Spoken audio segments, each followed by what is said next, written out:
Tervist! Ma räägin selles videos disainimustrist nimega ehitaja või siis Builder Design Pattern. Ja millega on siis tegemist?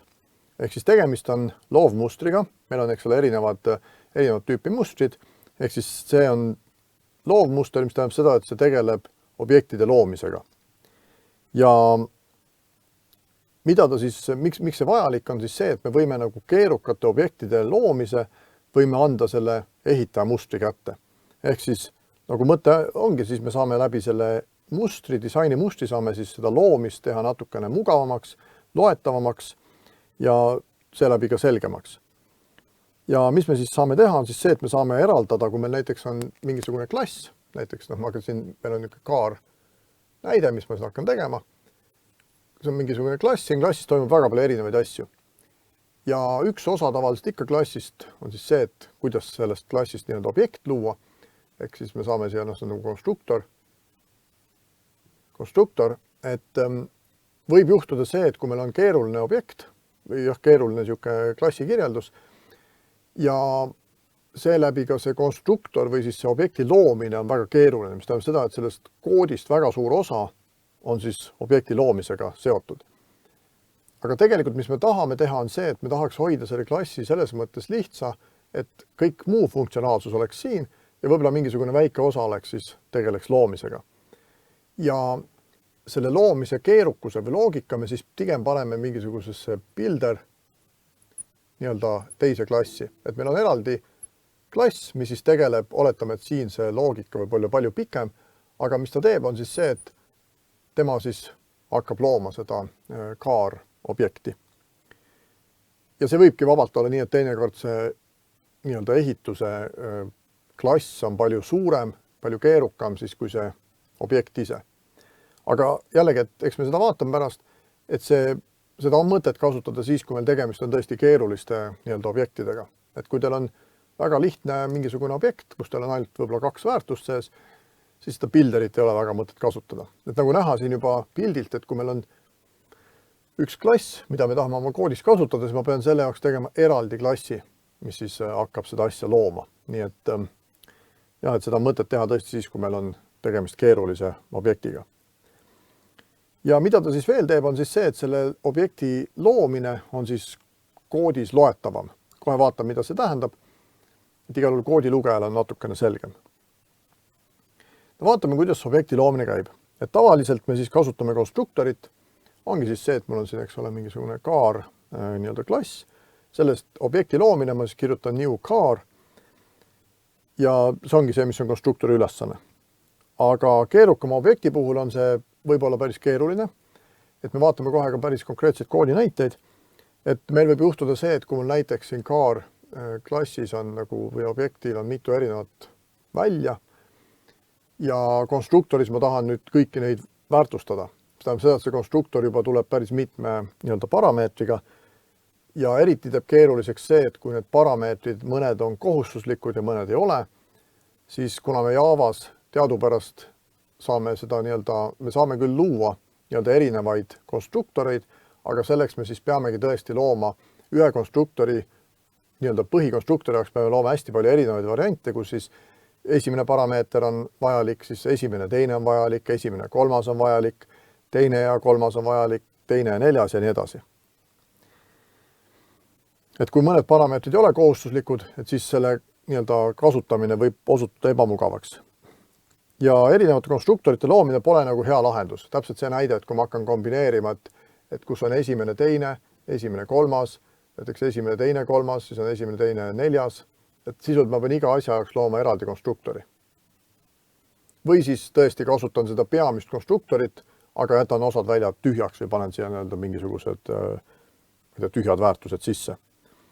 Et vaatame korra koodis, kuidas tavaliselt objekti loome. Et mul on siin niisugune kaarklass loodud, kus siis meil on erinevad väljad. Ma panin siia lihtsalt mingisuguse hulga välju, et ta oleks natuke keeruline. Tegelikult neid välju võib olla veel rohkem, aga mul on siin näiteks ID, mingi unikaalne identifikaator, siis on mark ja mudel, värv, need 3 viimast on siis sõned ja siis on kaal, uste arv ja siis maksimumkiirus. No ma lihtsuse mõttes olen lihtsalt pannud täisarvudeks. Ja nüüd ma olen loonud ka siia konstruktori, kuhu siis kõiki neid väärtusi saab ette anda. Ja nagu näha, siis siin ongi. Mul on, eks ole, 7 väärtust, mida ma saan siis salvestada seal objektis. Ja ma olen loonud ka konstruktori, kuhu need 7 lõpp kaasa anda. Kui ma nüüd võtan siit ühe koodi, mul on üks main meetod tehtud ja ma tahan nüüd luua ühte sõidukit, näiteks car, mitte baar, aga car. C1 võrdub new car.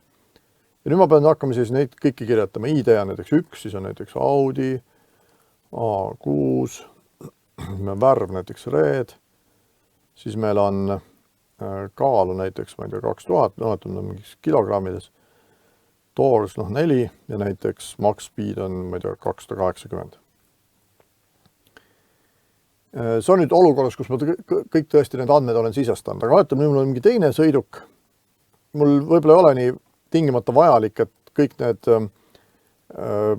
väärtused on antud, oletame, et ID ma annan kaasa, ma tahan lihtsalt kiiresti midagi luua, ma tahan nüüd öelda, näiteks on Opel, ma ei tea, Astra näiteks, ja ma ei tahagi rohkem väärtusi anda, oletame värvi, ma võib-olla tean ka, et see on mingi blue.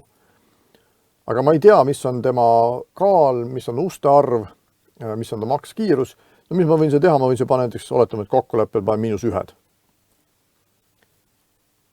Ja see siis tähistab näiteks, et see väli on täitmata. Või siis veel näide, kui mul on tõesti siuke olukord, kus mul on kiiresti vaja sõiduk panna, aga ma ei tea ka näiteks ta ID-d, jälle, mis ma see kirjutan, panen siia -1 ja ma tean ainult, et see on mingisugune näiteks BMW. Ma isegi ei tea, mis see mudel on. Ma panen lihtsalt tühja, värvi ma ka ei tea ja nii edasi. Nagu näha, siis nagu väga tüütu on neid niimoodi täita. Seda enam, et ma tahaks hästi kiiresti lihtsalt luua ühe kiire BMW. Et sõltumatu sellest, mis ta mark ja mudel ja värv ja nii edasi väärtused on. Mida ma võiks teha? Ma võiks teha siis erinevad konstruktorid. Näiteks oletame selle asja jaoks, et mul on public car ja ainult, oletame, ma tahangi ainult siukest olukorda, kus ma saan make ja modeli panna. Model. Ja siis ma lihtsalt algväärtustan, eks ole, need kopin need siit. Ja no ütleme, et ma tegelikult võib-olla need vaikeväärtused võiksin siin sisse juba kirjutada, et siis mul on see konstruktoris mugavam. Või siis jah, teistpidi, et ma kutsun välja seda, siin konstruktoris kutsun välja seda konstruktorit ja panen siia sisse siis need vaikeväärtused. Ühesõnaga neid kombinatsioone on erinevaid. Aga et ütleme, et ma saaks nii teha. Nüüd mul on natukene mugavam luua uut sõidukit või autot. Kui mul on, eks ole, new car ja ma ütlengi talle siis, et see on näiteks mingi see A ja B. Ma ei tea. Et mul on selline võimalus ka. Aga nüüd ma tahan näiteks luua autot, millel on värv ka olemas. Et ühesõnaga ma pean hakkama hästi palju erinevaid konstruktoreid looma, no või siis kasutan settereid, et loon sõiduki, millel ainult mark ja mudel ja siis ütlen talle set color, mis on ka nagu tobe natuke. Nüüd, mida me tahame teha, siis on see, et me tahaks selle objekti loomise, tahaksime eraldada siit klassist või vähemalt selle keerulise osa sellest. See konstruktor võib ikka siia jääma, me selle vastu midagi teha ei saa. Ja selleks me siis loome eraldi klassi builder, me nimetame ta siis car builderiks, mis siis tegelebki objekti loomisega, ehk siis nagu ehitab seda objekti kokku. Ja mida me siis teeme, et on see, et kui meil siin olid erinevad väärtused, siis me iga väärtuse jaoks loome siis eraldi meetodi, ehk siis mis on selle nii-öelda parameetri muutmiseks, et kuigi ma võin öelda, siin mul on ka ju set X, on ju set Y, siis ma nagu mõnes mõttes teen siia need samad asjad. Ja need on siis just vajalik nende asjade jaoks, mis meil konstruktoris on vajalikud. See, et kui ma siia näiteks konstruktorisse, ma seda näiteks mul mingil põhjusel on Z-i võimalik ka hiljem väärtustada, aga ma seda Z-i ei taha siia konstruktorisse panna, sest ta on mingi siuke väärtus, mida alguses ei saagi teada, siis ma seda siia ei pea panema. Ehk siis siia lähevad kõik need nii-öelda parameetrid, mida me siis konstruktoris kasutame. Sellises konstruktoris, kus need on kõige rohkem. Ehk siis, kui meil on mitu konstruktorit, siis me peaksime võtma kõikide konstruktorite kõik erinevad parameetrid ja siis siia panema. Ja see, mis siis juhtub, on see, et meil on siin toimuvad mingid erinevad meetodid, nagu ma ütlesin, ja siis lõpus on üks meetod, mis on, nimetame seda näiteks build, kuigi seda võib mitut moodi nimetada, see siis kutsub välja selle konstruktori. Ja vaatame siis võib-olla konkreetset nagu näidet ka, et nagu ma ütlesin, iga parameetri kohta tehakse eraldi meetod ja see näiteks võib olla selline nagu set, nagu ma siin kasutasin set name, kasutatakse ka siukest asja nagu with name ja võib lihtsalt ka lihtsalt name panna, et ei ole ei seti ega with'i. ja lõpus siis need, või seni, kuni siis me siin neid asju seadistame, need siis salvestatakse tegelikult siia, et ta nagu mõnes mõttes dubleerib seda sõiduki andmestikku, et kui ma siia panen ka, mul on siin siis põhimõtteliselt ma pean kõik need samad väljad siia panema. Ja lõpus siis on eraldi meetod, näiteks see build, mis siis, või create või mis iganes, mis siis kutsub välja selle konstruktori ja võtab need väärtused, mis ma siia olin salvestanud ja annab sisuliselt nad siia konstruktorisse ette, sellesse kõige mahukamasse konstruktorisse. No vaatame seda korra koodis ka. No kõigepealt, mida ma teen, on see, et ma saan IntelliJ's lasta selle genereerida, kuna ta on niisugune suhteliselt standard asi, ma võtan siis selle konstruktori ja olen siin ühe parameetri peal, panen Alt-Enter. Ja Alt-Enter siis pakub mulle kohe, et replace constructor with builder. Nüüd ta pakub mulle sellise väikse eraldi akna, kus ta siis küsib veel mingisuguseid seadistusi. No küsib mul klassi nime, küsib veel, millisesse pakki ta panna. No mul praegu on kõik vaikimisi pakkis, ma ei ole neid pakke siin hakanud tegema. Ja saab siin veel mingeid asju seadistada. Põhimõtteliselt saab ka, kui väga vaja, saab panna ka muuta neid setterite nimesid. Aga no siin on ka see näide, et kui mul siin oleks vaikimisi see IntelliJ pakub mulle set, selleks nii-öelda eesliiteks igale parameetris, ma võin siit selle prefiksi võin ka ära muuta. Näiteks ma võin siia panna with. Siis ta teebki mulle vastavalt with ID, with, nüüd ta seda. Okei, kuna ma mingil põhjusel olin see set make'i olin nagu aktiivseks teinud, siis ta seda ei muutnud ära. Pean vist siit uuesti. Okei, with make. No miks see with on hea, et see võib tunduda nagu mõttetu, aga with on see, et kui ma hakkan pärast looma, siis see with tundub võib-olla mõistlik, aga paljud näited on ka nii, et me võime üldse ilma prefiksita teha. Kui te vaatate erinevaid näited, siis võib olla ka niimoodi, siis teil ongi lihtsalt meetod, mille, kui meil siin oli set x, siis teil on x, kuhu te siis panete selle väärtuse, siis on y ja nii edasi. No paneme selle with näiteks, et siis on võib-olla hea näidata, miks võib see with olla kuidagi loogiline. No nii, ja nüüd panen refactor, eks ta loob mulle selle. No nüüd ta leidis ühe konstruktori, kuna ma olin loonud selle lisakonstruktori siia kahe väärtuse jaoks mark ja mudel, siis ta ütleb, et see ei lähe sellega kooskõlla, aga ma ütlen continue, et no, ma ignoreerin seda natuke. Ütleme, et tegelikult ma seda konstruktorit ei peaks siis üldse tegema. Et ma lihtsalt tegin selle näiteks, aga tegelikult, kui ma juba tahan builderit kasutada, siis ma ei tee üldse teisi konstruktoreid. Ja nüüd mul tuli siia car builder. Ehk siis selline klass loodi mulle. Nagu näha, siin mul on kõik need samad parameetrid, kuna ma kõik panin ka konstruktorisse, siis on täpselt samad parameetrid. Ja siin on siis siuksed meetodid nagu with. Nüüd mida tasub jälgida, et siin on nagu mõned olulised asjad. No esimene asi see with või set või mis iganes ta on, et siin sees siis väärtustatakse see või salvestatakse siia nii-öelda objekti juurde ära. Ehk siis kui ma ütlen midagi set x näiteks, ta salvestab siia ära. No see on niisugune tavaline asi, et ta salvestab selle siia ära, mitte veel objekti. Et ta kogub need andmed kokku ja siis see objekt luuakse kõikidest andmetest korraga lõpus. Aga huvitav asi on see, et nüüd ta tagastab selle this, ehk siis ta alati tagastab selle objekti. Ja see samane builder objekti. Ja miks on hea, on lihtsalt see, et me saame need üksteise otsa mugavalt panna, mida ma kohe näitan. Ja noh, siin siis ka see tagastustüüp peab selline olema.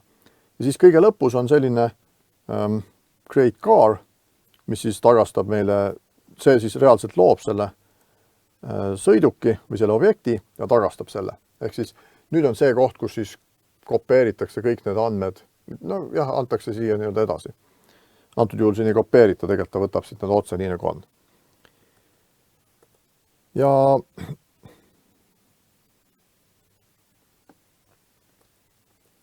vaatame siis, kuidas see välja näeb siin koodis, kui ma tahan seda nüüd kasutama hakata. Okei, nüüd ta asendas mul juba need siin ära ka kõik need konstruktori väljakutsed. Mis see ma saan natuke kahju, et siis ei jäänud alles, me ei saa nagu hästi võrrelda.